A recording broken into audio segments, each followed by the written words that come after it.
Bonjour, bien-aimés, bonsoir. C'est Maman Annie Nungisha. Nous nous revoyons encore dans la page mariée et heureux à vie, toujours dans le même chapitre où nous parlons présentement de la belle-mère, problème entre belle-mère et belle-fille. Mais ici, dans ce cas-ci, la belle-fille n'est pas opposée à sa belle-mère, mais à sa belle-famille.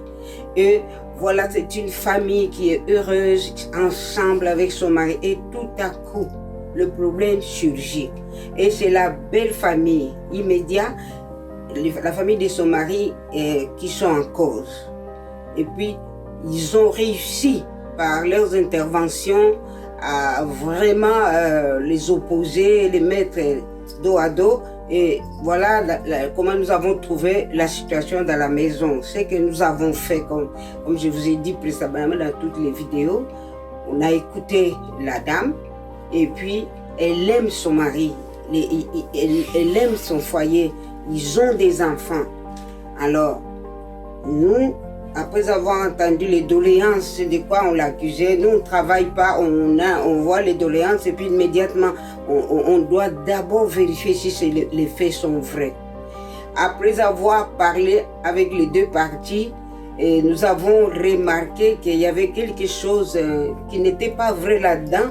Donc la seule façon de régler des conflits comme ça, c'est la parole de Dieu. Et c'est ce que mon mari a fait. Il a partagé la parole et amené la femme un peu à pardonner, un peu à revenir encore pour rester à la maison parce qu'elle était prête, la valise était prête. Elle dit si ça continue, je pars. On a dit non, ça va aller. Alors, des fois, mon mari m'a amené là-bas au lieu de rester au téléphone, passer la journée avec elle. Et la méthode que j'avais utilisée ici, je lui disais, on va confesser pour ton mari le contraire de ce qu'on voit présentement. Ça, c'est vraiment spirituel. Et puis, le Seigneur va agir. Et puis, on confessait la parole de Dieu. Je lui disais, dis que mon mari est un très bon mari. Nous allons rester ensemble. C'était un mariage réussi. On s'est basé sur la parole. On confessait les versets sur son mariage, sur ses enfants, etc. Et petit à petit, du côté de son mari, les choses commençaient à évoluer un peu et il nous a donné l'occasion pour qu'on puisse lui parler. Et une fois, on a eu la cohésion de pouvoir parler ensemble à quatre et puis étudier la chose en profondeur. Alors, à l'aide de la parole de Dieu, à l'aide de tout ce que Dieu a révélé, eh bien, il a décidé de demander pardon à son épouse, de demander, et l'épouse a pardonné, et puis la famille aussi a relâché, et le Seigneur a gagné, et les enfants sont heureux.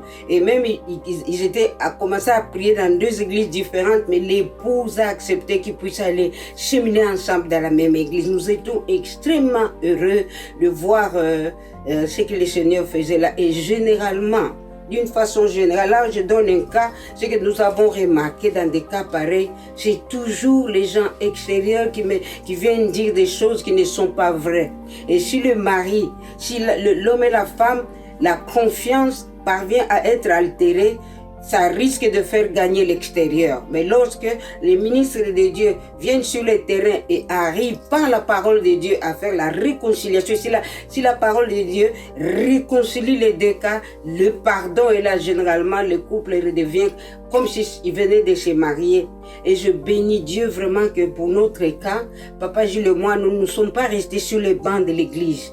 Dès que nous avons compris ce que le Seigneur a fait dans notre vie, et nous sommes mis directement allés sur le terrain pour aller aider les autres. Et ça, on n'a pas attendu d'être quelqu'un à l'église, non. Immédiatement, le travail est derrière, bien aimé, vous qui me suivez. Les couples ont besoin, surtout les familles maintenant, ont besoin d'être encouragés. La parole doit être prêchée, le cœur doit être régénéré. Hein? Quand il y a un problème, peu importe ici où nous sommes, le cas que je viens de vous présenter, c'était dur. Et quand on regarde ça avec les yeux non, les yeux des humains, eh bien, il n'y avait plus rien à faire. Mais voilà que la parole est entrée et tout est rentré en ordre. C'est vraiment ça la bénédiction, d'amener la parole en cas de conflit, la résolution des conflits. La solution se trouve en Jésus. On chante bien, ma force est en Christ, mais souvent on ne le pratique pas. La force est en Christ. À la croix, il a tout accompli. Il a résolu tous ses promesses. C'est à nous d'aller vers lui, de l'accepter et de prendre tout ce qu'il a déjà fait pour nous à la croix. Peu importe ce qu'on voit. Parce que ce qu'on voit souvent, ce n'est pas vrai. Mais ce que Dieu fait dans l'invisible, voilà la bénédiction pour le foyer. Pendant que je vous parle, je la vois encore avec sa valise fermée et moi je suis en train de la supplier. Mamani, avec ses filles. Hein.